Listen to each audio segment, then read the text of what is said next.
కామారెడ్డి జిల్లా అంచనూరులో హృదయ విదాకరమైన సంఘటన చోటు చేసుకుంది. భార్య మౌనిక మృతిని తట్టుకోలేక భర్త జోగిని సందీప్ కూడా ఆత్మహత్య చేసుకున్నారు.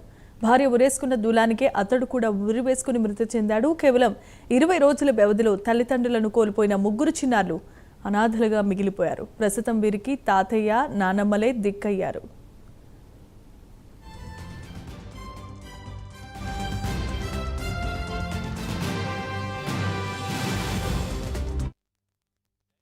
మా అల్లుడు సందీప్, అతని భార్య మౌనిక గత నెల 16వ తారీఖు నాడు ఆమె మరణించడం జరిగింది ఉరివేసుకొని.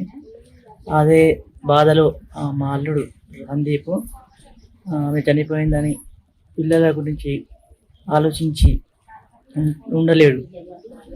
అతను కూడా ఆమె చనిపోయిన బాధలో ఇతను కూడా ఊరేసుకోవడం జరిగింది. కాబట్టి ఇద్దరు చనిపోయారు.